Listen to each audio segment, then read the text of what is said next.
Hi there everyone and welcome to Tech Cravers. This is the Anbernic RG ARC-D. And if you think it looks familiar, it's because it's based on the old Sega Saturn controller and also the 6-button Mega Drive controller. This device caught people's attention simply because Anbernic tried something new with the design this time. On the inside it has the same RK3566 CPU that we have seen in a bunch of different handhelds from the past year, like the Powkiddy RGB30, Anbernic 353P, and the Anbernic 353V, just to name a few. So performance-wise we are pretty sure what we can achieve here. But is the controller design and button layout only for those who are into old Sega games and fighting games, or is this a handheld for everyone? Let's find out.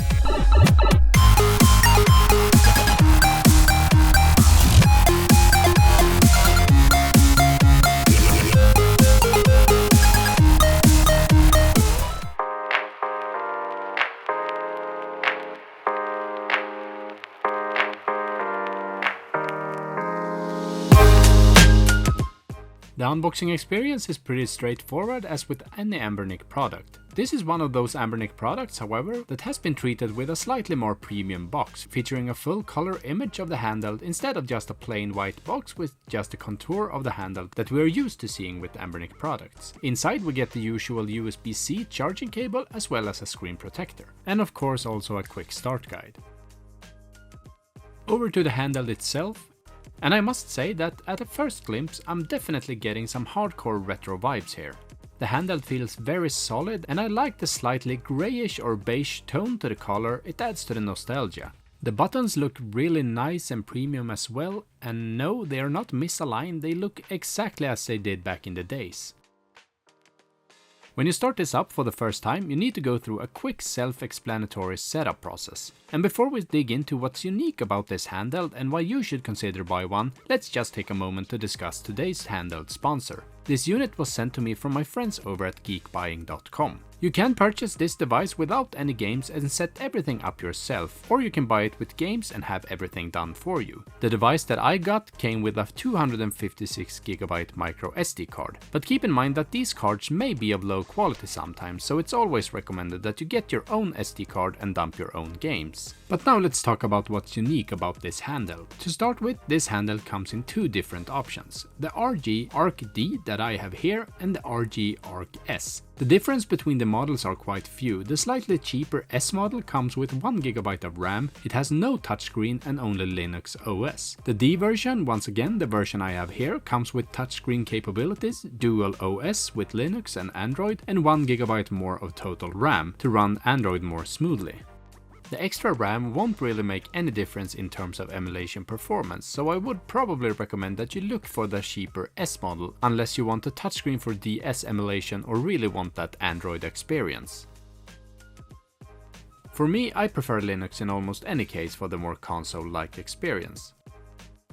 The last difference between the models are the color options. For some reason, the S model comes in transparent blue and transparent black cases, while the D model comes in black and grey. I think that you should be allowed to choose from any of the 4 color options when you pay the higher price, but that's not the case, no pun intended, here.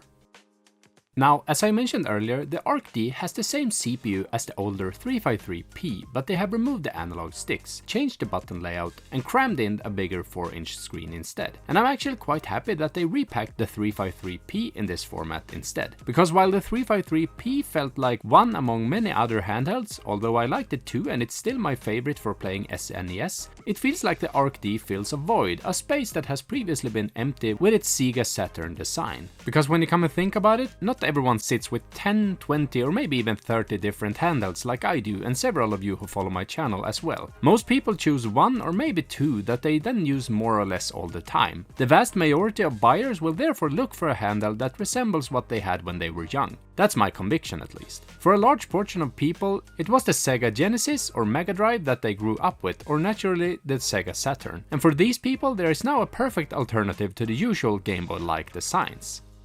Speaking of design, I would like to talk some more about it now. With the ARC-D, not only did Anbernic change the case, but this time Anbernic went with totally different D-pad design compared to the usual style D-pads to get a look and feel more similar to the Sega Saturn. And even if this might not be my absolute favorite of all time, I must say that Anbernic really nailed it. The membrane-based D-pad has similar structure to the Model 2 Sega Saturn D-pad, and for those who are old enough, they remember how perfect it was for fighting games. Not only that, but the 6 front-facing action buttons are a first for a handheld like this, sure to appeal many old-school Sega gamers, and those who loved games like Street Fighter 2 among others. They are big, have great travel, and I actually don't have anything bad to say about them.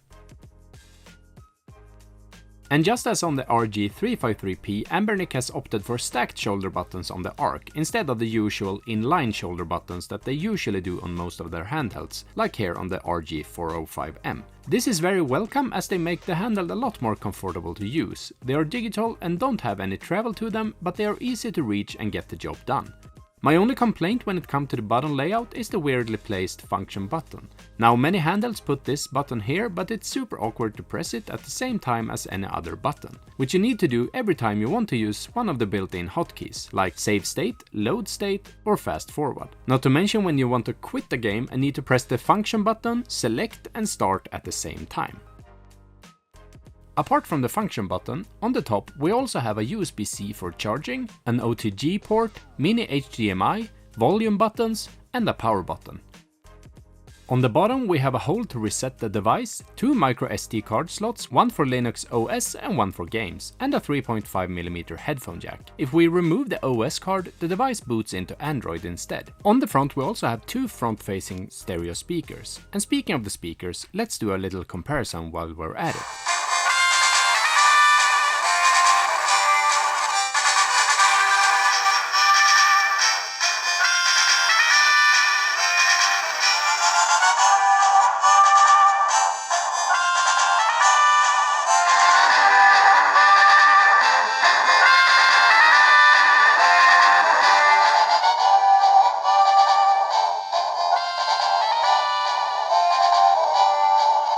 Now, I have unfortunately noticed that despite looking like a Sega Saturn controller and definitely aimed towards an audience that grew up with that console, the Anbernic ARC does not run that system very well.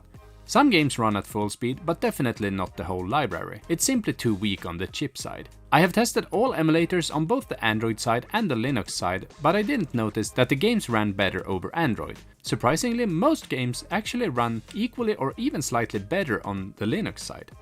However, if you want a handheld that is very comfortable to hold, has one of the better D-pad designs out there, has a rather big and great looking display, and maybe above all if you're a Sega fan, then the Anbernic ARC-D or ARC-S is a must-have for your collection. I will leave a few links in the video description down below where you can buy this handheld. If you liked this review and enjoyed watching it, please don't hesitate to give it a like, or if you want more content like this in the future, don't forget to subscribe to my channel and hit the bell so you don't miss that. That's been everything for this time. Thanks for watching, Tech Cravers out.